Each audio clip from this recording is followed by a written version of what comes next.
the auto routing tutorial. In this tutorial, we're going to go over how to create an auto routing algorithm.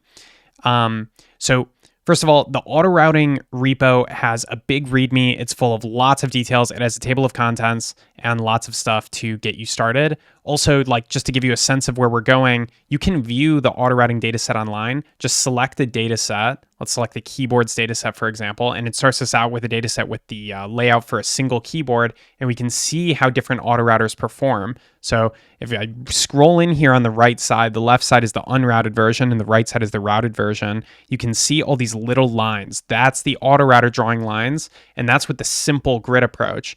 Our state-of-the-art auto router at the time we're recording this video is the InfGrid iJump A-Star multi-margin. So if you click that, that's the one that ships with TS Circuit. If you zoom in, you can see how that auto router is doing. And the online viewer doesn't go through too many data sets because it doesn't do the rendering in your browser. It actually does it on a back end. And so we pre-render all of these. But you can see how it performs with multiple keys. And then when we go locally, you can see how it performs with lots and lots of keys. A couple other things about the auto routing dataset viewer. We can see, we can select the algorithm, we can see the solution, we can see how much time the solution took, and we can see if ultimately it was right or wrong. And then if we go into the viewer and we click errors, we can see why. So in this case, something wasn't connected. So that's kind of how we use the viewer. There's a bunch of data sets we can go through, but let's jump in. How do you actually create an auto router? Okay, I've just opened up the auto routing repo into my IDE. And the first thing we're gonna do if we wanna create, before we do anything, let's make sure we can run this project. So to do that, we just do bun run start, and then it will start a terminal at localhost 3080 where you can select a data set and see all those auto routers. So definitely make sure that works before you go creating an algorithm. You wanna be able to know how you can click on and go through all of these auto routers. You might wanna reference their code. You might wanna even log inside their code. So that's gonna be pretty important. Okay, so let's get started creating our own algorithm. So the first thing we're gonna do is we're gonna open up the algos directory. This is where all the algorithms are, in the algos directory. Actually, I'll close the terminal for a second. So in this algos directory are all of the algorithms we have, and there's an algorithm template.ts. If we click on this, we have a couple files, okay? So the AI guide, this is a markdown document that explains everything in this directory to AI so that it can try to implement an auto router. You can use this while you're working with LLMs so that they understand everything. So it has all the types and stuff like that. So sometimes an LLM will be able to implement an auto router for you like this. Sometimes it might not work, but that's what that's there for. We have a benchmark file. So if you run this file, it will benchmark your algorithm for you. It'll import it and benchmark it. We have an index file. This is where we actually implement our algorithm. And then we have a server file, and this is your dev server. So when you run this file, we're gonna copy this directory, but when you run this file, it'll actually it'll give you a website where you can debug your auto router. So let's copy out that directory. I'm gonna rename it to my new algorithm. And then let's jump in, and we're kind of ready to start our algorithm, but first let's run the dev server. So I'm gonna run bun run hot, and that'll allow us to change the code and refresh the page to rerun our auto router. Algos / my new algorithm, whatever you name the directory, / server.ts. Okay, that starts a server, and then you can see in the drop-down menu we have my algo. So whatever you decide to call your algorithm, that name should pop up there, and then I can click keyboards or whatever data set. Actually, for people getting started, I would always recommend clicking single trace and going to the first sample. It's just two 0402 resistors that need to be connected by a wire. So again, on the left side, this thing called the rat's nest is showing you how things should be connected. You can also click on the rat's nest over here if you want to see it. But anyway, this is really the first problem you want to solve. We just want to connect these two squares together. Let's go to our auto router, and what we're going to implement is a direct line auto router. So it's the simplest auto router. We're going to ignore all obstacles. We'll go right through them. So it's not going to work in many cases, and we're going to implement that. So we'll start with our array of traces. So what we return from this autoroute function is an array of traces, of lines, right? So we're going to return that array of traces, and then we're going to go through the input. So if you click on this file, you can see the type for simple route JSON. This is also given to the AI. So the input to an autorouter is the number of layers we have to work with, the minimum trace width, the number of obstacles, which have a width and a height. So we can click on obstacle and see what they're made of. They have a center, a width, and a height. And then we have an array of connections. And connections can take a couple forms, but they basically always have points to connect and a bunch of different points. And then we also have the bounds. What's the furthest point on the X position to the left and to the right.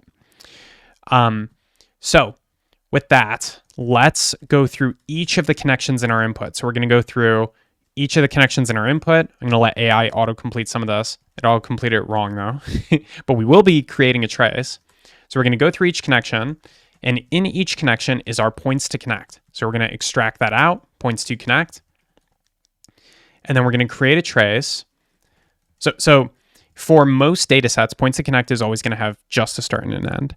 And I recommend everybody starts with just that, because most data sets just have a start and an end. We don't make it complicated and have multiple points in there. And data sets are in the future going to be specially marked when they do have more than that, because it's so much easier to develop when you can just work with a point, start and end. So start and end, this would be a start and this would be an end.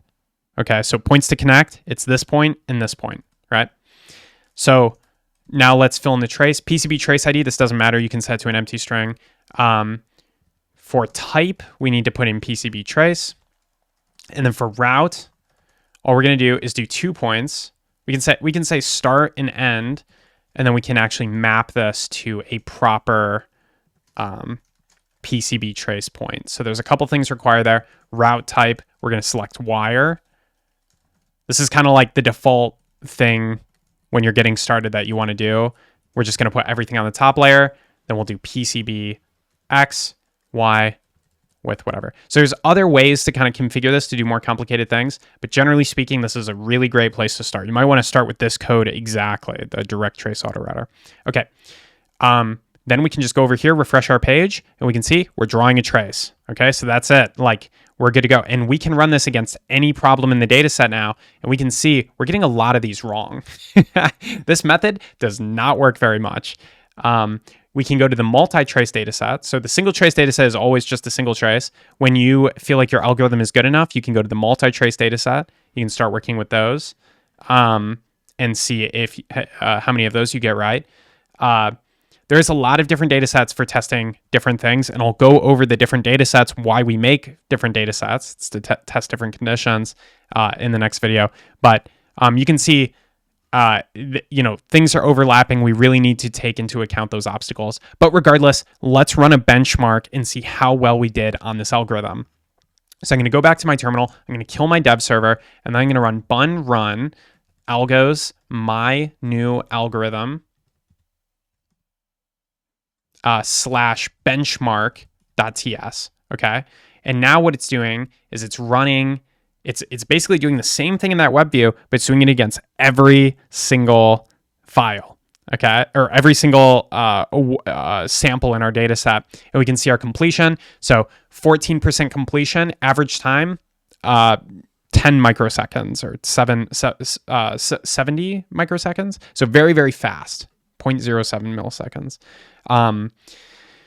But not a very high completion or accuracy. Actually, surprisingly high completion for some of these, but not very good. You can run the benchmarks for every single algorithm or individual algorithms just by running. Like if you want to see our state-of-the-art results, you could run bun run algos slash, and then we could just look for that multi-margin iJump A star and run benchmark, and you'll see it performs much, much better. Because these are more complicated autorouters, they do take a little bit longer to run, and there's a bunch of different things you can work on. Instead of creating a new autorouter, you can try to optimize an existing one. You can also introduce your optimized version as a new autorouter so that it's distinct. We don't mind having some duplicated code here and there. It's not a problem. We just want to find the best algorithms. And usually how it goes is we build up an algorithm for a while, and then we actually have to rewrite it because it got too big, and we know how it's going to work now. We're not experimenting with as much. So we have a better idea of how it should structurally be put together in our head. So we should get the results for the multi-margin iJump. And you can see about 100% on single trace, 100% on distant single trace. On traces, it doesn't do that well.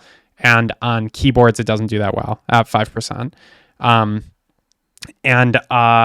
Yeah, I think that's about it for the tutorial. So good luck creating an autorouter.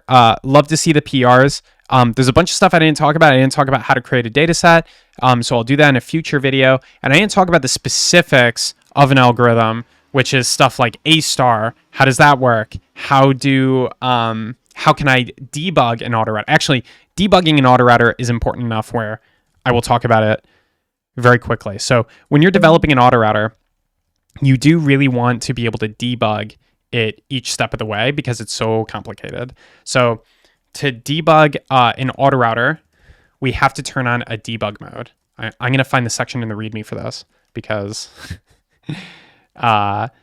it is. So we need to export debug autorouting dataset star. Okay. So I'm going to paste this into my terminal.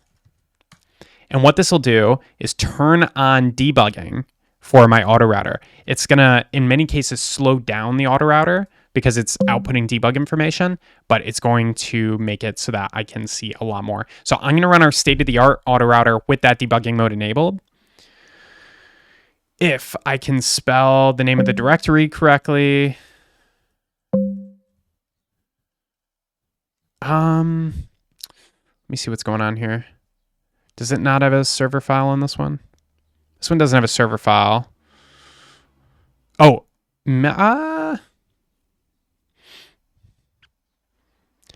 some of these are older and organized maybe a little bit differently. I wonder if it's just, I think a multi-layer iJump might actually be the state of the art. Multi-layer iJump, that sounds right.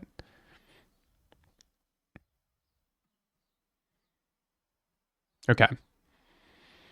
I think this is the right one. So we're going to run this one. Multi-layer iJump. And we're going to run the server.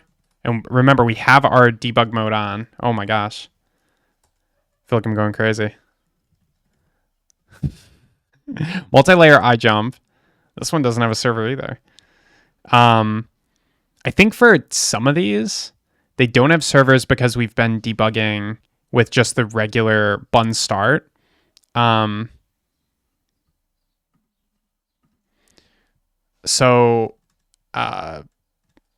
I guess we can just run bun start then.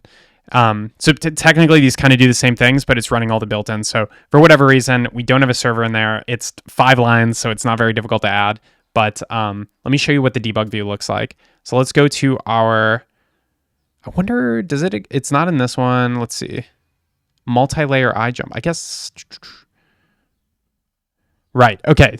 So this autorouter uses debug mode.